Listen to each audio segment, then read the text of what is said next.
What's happening, everyone? Welcome back to the channel. My name's Brian Mello with Marty's Buick GMC and Chevrolet, and in today's video, we'll be looking at the newly leaked images of Tesla's Cybertruck's interior and wondering, can it compete with the upcoming Silverado and Sierra EV? I'm not so sure. Let's find out. All right, so last week the Tesla Cybertruck made an appearance in Moss Landing, California for the Tesla Megapack project with Pacific Gas and Electric.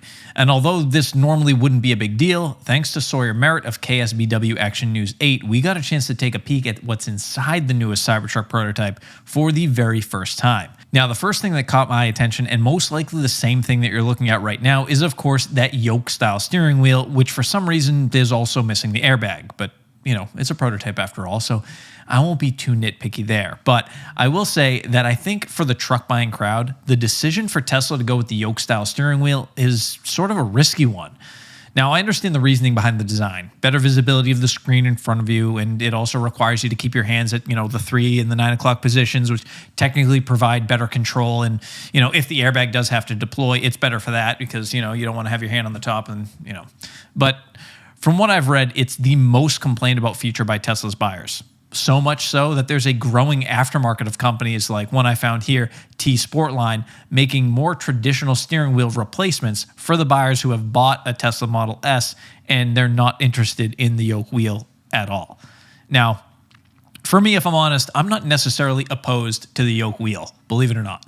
But that's only if we're talking about a sports coupe, not a truck. For me, one makes sense and the other just doesn't really. Yeah. The next thing to notice is the instrument cluster. Now, this also wouldn't normally be a big deal, but we're talking about Tesla here. So, what vehicle doesn't have an instrument cluster? This is also crazy, but the original Cybertruck prototype renders showed only a single 17-inch center screen, the same screen found on the Model S and the X with no instrument cluster. Now, obviously, we see one here now, although it does look like a relatively small display, but, that could be just the angle of this photo, and we do have to consider the fact that we're not seeing it powered on. So I'll take that all into consideration.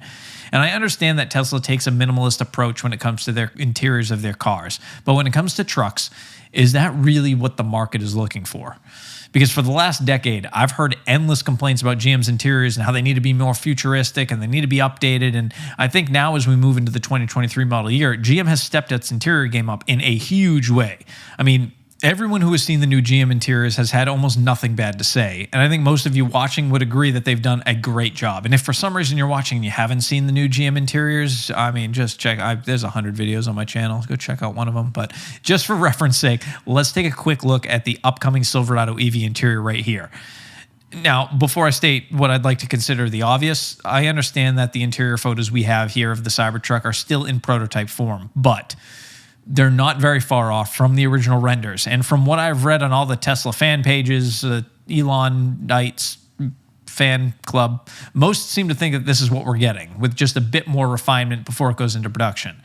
Now, based upon just what I see and hear on a day-to-day basis, it certainly seems that customers are putting more and more weight on a vehicle's interiors than ever before when it comes time to make a buying decision. So that brings me to the question, is Tesla's interior the way of the future?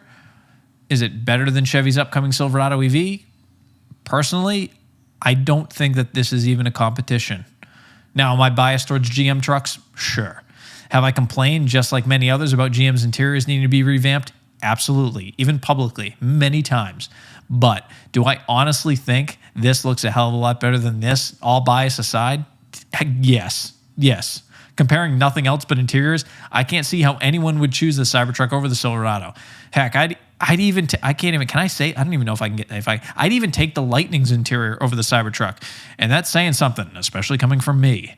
I honestly believe that Tesla at some point will have to come out with a more traditionally styled truck in the not so distant future in order to be more competitive in the truck market, if that's what they really want to do, especially if they want to go toe-to-toe with GM and Ford, because the kings of the truck market are certainly going to be bringing everything to the table in these coming years.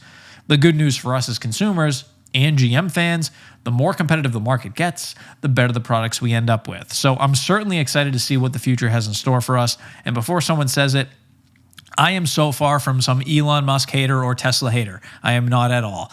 That interior styling is just not my cup of tea at all. But let me know in the comments below what your thoughts are, because that's what really matters. I know most of you, if not all of you, are truck guys that follow my channel. So I think this would be a good indication of what the market actually wants. And I know General Motors sees all of my videos. Believe me, I know. So let them know what you like or dislike. As always, I'd like to thank you all for watching. If you made it this far in the video, if you could do me a huge favor, it's not even a huge favor, it's a small favor. You just, that thing at the bottom, little thumb goes up, you know, just bam, right there on the, you know, you got it. Subscribe if you haven't already for fresh weekly updates on all things GM. Be sure to check out my friends over at gmpartsdepartment.com for all your GM OEM parts needs, and I will catch you all in the very next video. Thanks again for watching, guys, and take care.